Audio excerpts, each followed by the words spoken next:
Hello दोस्तों, नमस्कार, आदाब, सत श्री अकाल, अस्सलाम वालेकुम। मैं सद्दाम। दोस्तों, आज का हमारा टॉपिक है फ्रांसीसियों का आगमन अर्थात फ्रांस ईस्ट इंडिया कंपनी। दोस्तों, अगर हम भारत में बात करें यूरोपियों के आगमन में, तो दोस्तों सबसे जो लास्ट में जो आते हैं वो फ्रांसीसी भारत में आते हैं। लेकिन दोस्तों काफी कम समय में फ्रांसीसियों ने भी यहाँ पर अपनी अच्छी अच्छी कोठियां स्थापित की और दोस्तों यहाँ से व्यापार में भी उन्हें काफी मुनाफा हुआ। लेकिन दोस्तों धीरे धीरे बाद में जो अंग्रेज थे, अंग्रेजों से फ्रांसीसियों की पराजय हो जाती है। अर्थात पराजय के कारण क्या थे, जो 3 कर्नाटक के युद्ध होते हैं। दोस्तों फ्रांसीसी भी भारत में जो भारत की जो राजनीति थी उसमें भाग लेना प्रारंभ कर दिए थे। दोस्तों कहां कहां पर अपनी कोठी स्थापित की, क्या उद्देश्य थे, आज हम दोस्तों इसी टॉपिक पर चर्चा करेंगे।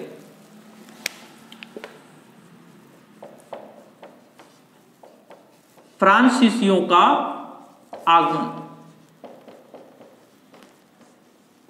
फ्रांसीसियों का आगमन समझना दोस्तों, जो फ्रांसीसी हैं, जो फ्रांसीसी भी जो भारत में आते हैं, ये भी दोस्तों एक व्यापार के उद्देश्य से आते हैं।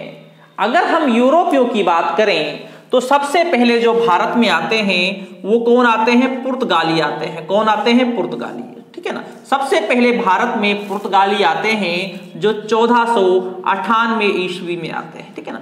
अगर दोस्तों हम बात करें, सबसे हम बाद की बात करें, जो सबसे बाद में आते हैं वो फ्रांसीसी आते हैं। कौन आते हैं दोस्तों, फ्रांसीसी, जो दोस्तों 1664 में कंपनी की स्थापना की थी और यहां पर 1667 ईस्वी में एक यहां पर मंडल आता है, ठीक है ना।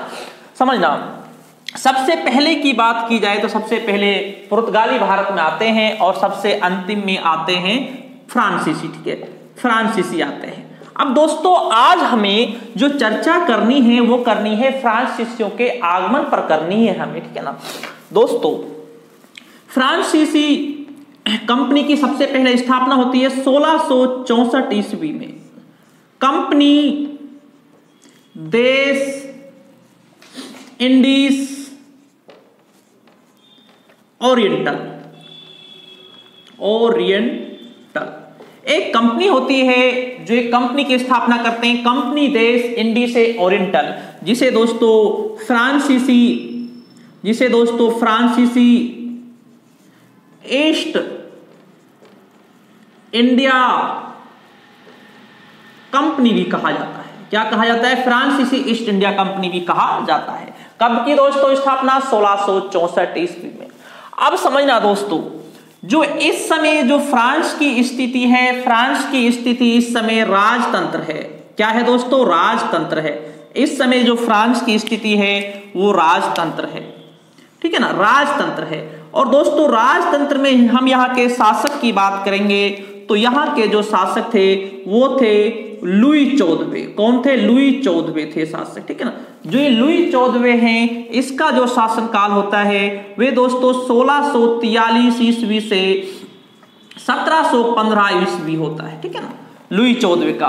दोस्तों ये लुई 14वें इस तरीके से राजतंत्र थे, निरंकुश थे, ये कहा करते थे मैं ही राज्य हूं, मैं ही राज्य हूं, और कहते थे जो मेरे आदेश हैं वही आदेश अंतिम आदेश है, ठीक है ना, मैं ही राज्य हूं, ये कहा करते थे, ठीक है ना। तो दोस्तों लुई 14वें के समय, अब शासनकाल आप देख सकते हैं, क्योंकि जब कंपनी की स्थापना होती है 1664 ईस्वी में, उस समय शासक कौन थे, लुई 14वें थे, ठीक है ना। दोस्तों लुई 14वें के मंत्री जिसका नाम था कोलबर्ट। क्या नाम था, कोलबर्ट।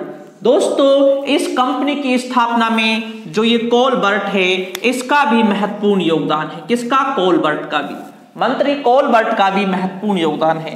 तो दोस्तों समझना, अब आप यहां पर समझना, जो ये कंपनी है फ्रांसीसी ईस्ट इंडिया कंपनी है, ये पूर्ण रूप से एक सरकारी कंपनी है। क्या है दोस्तों, ये जो ईस्ट इंडिया जो कंपनी है ये पूर्ण रूप से एक सरकारी कंपनी है। कौन सी कंपनी है दोस्तों? सरकारी कंपनी है, ठीक है ना। इस पर फ्रांस की सरकार का नियंत्रण था पूर्ण रूप से, ठीक है ना। अगर इसे कोई भी भारत में कोई भी हलचल या युद्ध करना होता था तो दोस्तों इसको आदेश पहले फ्रांस सरकार से या फ्रांस के शासक से लेना होता था, ठीक है ना। फ्रांसीसी ये कंपनी थी, ये पूर्ण रूप से एक सरकारी कंपनी थी। और दोस्तों समझना, जो एक ईस्ट इंडिया कंपनी थी, जो एक अंग्रेजों की कंपनी थी, वो एक निजी, एक प्राइवेट कंपनी थी जिसमें 217 साझेदार थे, ठीक है ना। ये हो गई दोस्तों इसकी कंडीशन, ठीक है ना। अब दोस्तों होता क्या है, अब कंपनी की स्थापना हो गई। अब 1667 ईस्वी में एक केरोन के नेतृत्व में, किसके नेतृत्व में? केरोन के नेतृत्व में, केरेन के नेतृत्व में अब यहां पर दोस्तों एक मंडल भेजा गया था, एक मंडल भेजा गया था, ठीक है ना। यह हम कहें फ्रांसीसी व्यापार करने के लिए आए थे, किसके नेतृत्व में? केरेन के नेतृत्व में, ठीक है। सबसे यहां पर आते हैं। अब दोस्तों इन्होंने क्या किया, इन्होंने अपनी कोठी स्थापित करेंगे भारत में, कोठी स्थापित करेंगे। क्या स्थापित करेंगे? कोठी स्थापित करेंगे। भाई अगर हम बात करें पुर्तगालियों की भी हम बात करें, उन्होंने भी भारत में कोठियां स्थापित की थी, ठीक है ना। उसके बाद दोस्तों हम बात करें, हम डचों की बात करें, अंग्रेजों की बात करें, तो वो सबसे पहले कोठी स्थापित करेंगे। जहां कोठी स्थापित करेंगे वो दोस्तों एक ऐसी जगह होनी चाहिए, समुद्र के पास वाली होनी चाहिए, वहां पर कोठी स्थापित करेंगे। तो दोस्तों कोठी स्थापित करेंगे। सबसे पहली कोठी 1668 ईस्वी में कहां पर स्थापित करेंगे दोस्तों? सूरत में करेंगे। कहां पर? सूरत में। अब दोस्तों जो ये सूरत में जो ये कोठी स्थापित की जाती है, इसे करने वाले का नाम है फ्रेंको केरो।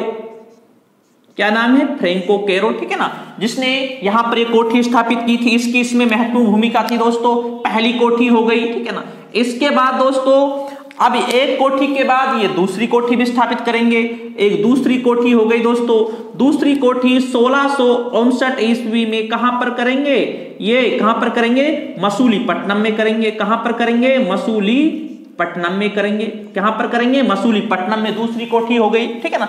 अर्थात अब दूसरी कोठी भी खोल ली। इसके बाद दोस्तों ये तीसरी कोठी भी खोलेंगे। कौन सी कोठी खोलेंगे? तीसरी। तो दोस्तों समझना, एक शेर खां, ठीक है ना, एक शेर खां जो एक सूबेदार था, उससे एक पुदुचेरी नामक एक जगह ली जाती है, ठीक है ना। ये जगह ली जाती है दोस्तों 1673 ईस्वी में एक जगह ली जाती है जिसका नाम है पुदुचेरी। और यहीं पर दोस्तों 1674 ईस्वी में पांडिचेरी जो यहां पर कोठी थी, वो पांडिचेरी यहां पर कोठी खोली गई थी। और दोस्तों यहां पर कोठी का नाम था फोर्ट लुई। क्या नाम था? फोर्ट लुई था इस कोठी का नाम दोस्तों।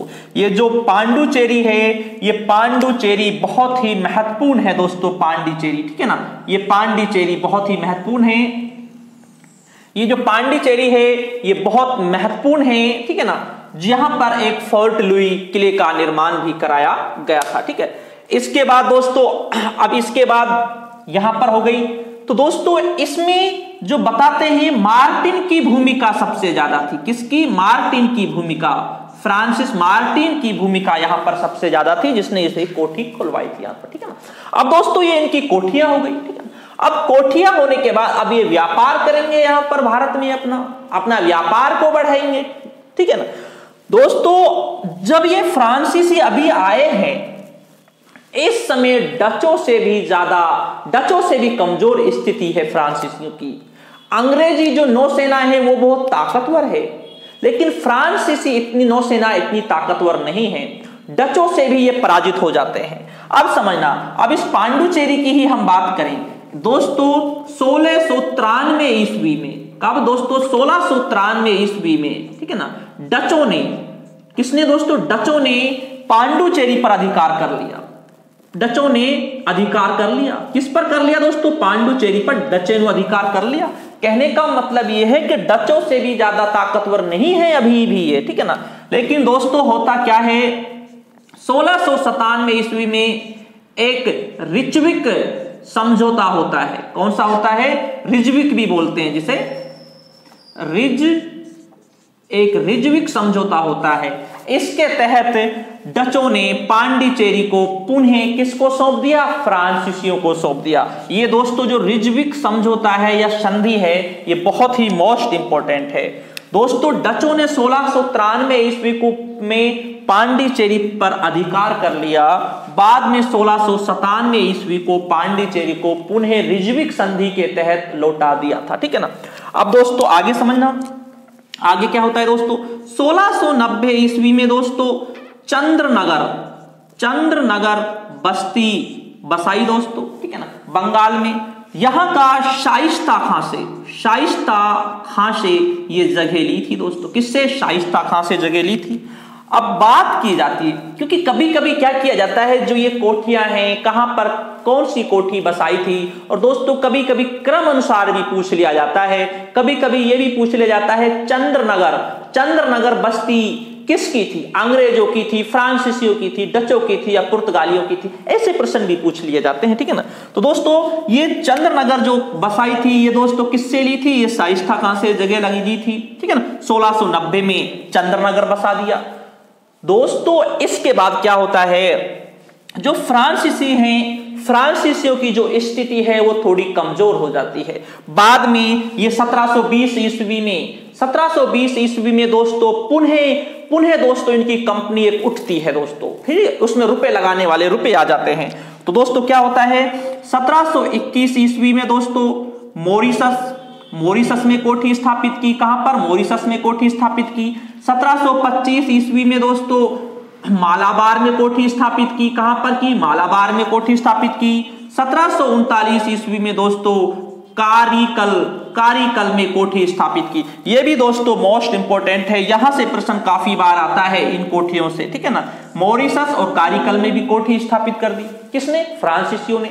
अब फ्रांसीसियों की स्थिति अच्छी हो चुकी है। ठीक है ना, फ्रांसीसियों की स्थिति बहुत अच्छी हो चुकी है। इसके बाद दोस्तों क्या होता है, 1742 ईस्वी में डुप्ले को भारत भेजा जाता है गवर्नर बनाकर। किसको? डुप्ले को। दोस्तों ये जो डुप्ले है, ये फ्रांसीसी कंपनी में एक बहुत ही ताकतवर हम कहें, ठीक है ना, इस समय फ्रांस की जो स्थिति थी वो बहुत अच्छी थी डुप्ले के समय। और दोस्तों डुप्ले ने 1746 ईस्वी में, कब? 1746 ईस्वी में मद्रास पर भी अधिकार कर लिया। कहां पर अधिकार कर लिया दोस्तों? मद्रास पर भी अधिकार कर लिया डुप्ले ने 1746 ईस्वी में। तो कहने का मतलब यह है दोस्तों, जब तक डुप्ले भारत में थे तब तक फ्रांसीसियों की स्थिति एक बहुत ही अच्छी स्थिति थी। और दोस्तों डुप्ले के समय ही कर्नाटक युद्ध प्रारंभ होते हैं। प्रथम कर्नाटक युद्ध जो होते हैं वो दोस्तों इसी समय होते हैं, प्रथम और द्वितीय।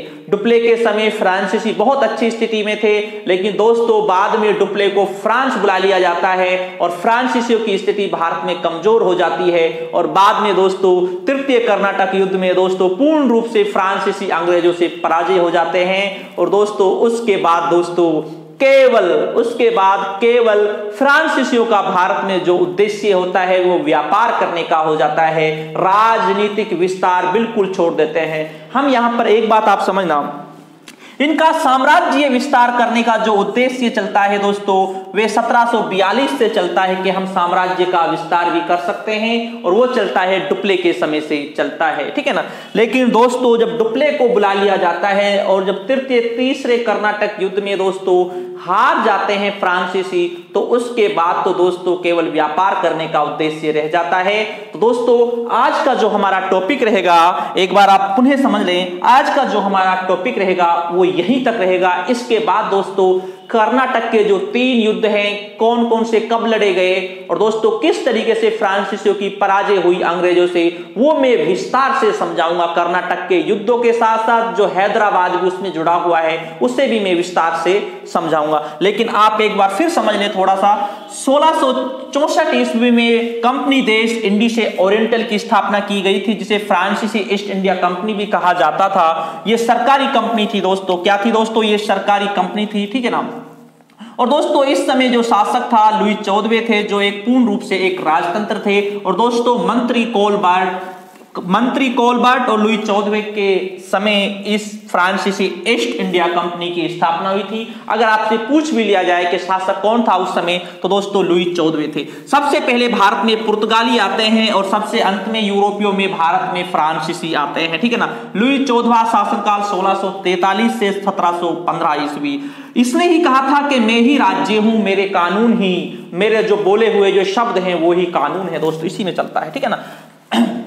1667 ईस्वी में केरोन के नेतृत्व में एक मंडल भेजा गया। सबसे पहले जो कोठी खोली गई फ्रैंको कैरो द्वारा 1668 ईस्वी में सूरत में खोली गई, दूसरी मसूलीपट्टनम में खोली गई थी। अगर हम तीसरी की बात करें तो ये पांडिचेरी में खोली गई थी 1643 ईस्वी में। और इस पांडुचेरी पर दोस्तों 1693 ईस्वी में डचों ने अधिकार कर लिया, लेकिन रिजविक की संधि के तहत 1697 ईस्वी में इसे सौंप दिया गया था। ये मार्टिन, यहां पर जो मार्टिन ने ही इस यहां पांडुचेरी बस्ती बसाई थी, किसने? मार्टिन ने। और दोस्तों समझना, और यहां पर फोर्ट लुई किले का निर्माण भी करा था। फोर्ट लुई का कल को कोई आपसे प्रश्न पूछ लिया जाए। 1690 ईस्वी में चंद्रनगर शाइस्ता खां से लेकर यहां पर बस्ती बसाई थी फ्रांसीसियों ने दोस्तों।